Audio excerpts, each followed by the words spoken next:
Karibuni siku nyingine tena, tunawapenda na Mungu awabariki. Bonyeza subscribe ili mafundisho kufikia kwa urahisi kabisa. Lakini pia tunawakaribisha wenzetu kutoka Tanzania, Kenya, Zambia, Mozambique, Rwanda, Congo, United States, Oman na Burundi. Karibuni sana na nchi nyingine. Mungu awabariki sana. Health life to you.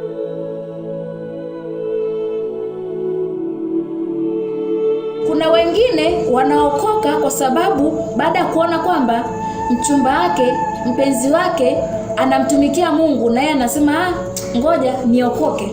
Au kama kuna kijana ambaye anataka kumuoa mtu fulani, binti fulani, au anataka kumchumbia binti fulani, anaona kabisa yule binti nitampata endapo nikiokoka. Kwa hiyo anaenda matarajio yake moyoni kumpata yule binti. Haokoki ili amtumikie Mungu.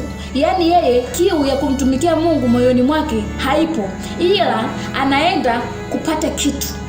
Anaenda ili ampate binti. Kuna wengine ambao wanaenda kanisani ili wapate hela, wapate baraka, wapate miujiza. Akishapata miujiza tu basi, yeye na Mungu basi. Wengine wanaenda ili wapate nyumba nzuri, wapate wake wazuri, wapate vitu, vitu, wengi wanataka vitu. Basi. Kwa hiyo ngoja nikwambie, Mungu wa namna nyingi anakuja kumbariki mtumishi wake kadiri yeye anavyopenda na kadiri ambavyo anaona kabisa mtumishi huyu anafaa, kwa sababu ananitumikia kweli kweli. Hata jinsi ambavyo kienda kusoma kwa habari ya Ayubu,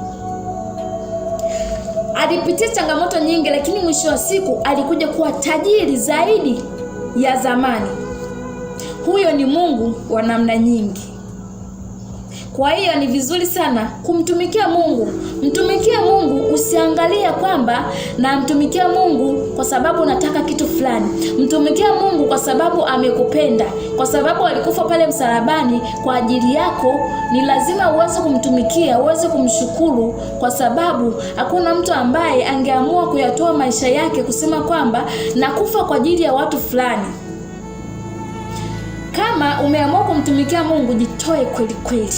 Tunaye Mungu ambaye anatupenda, tunaye Mungu ambaye ni muweza wa yote. Bwana ndiye kimbilio letu, ni msaada wetu. Karibuni siku nyingine tena, tunawapenda na Mungu awabariki.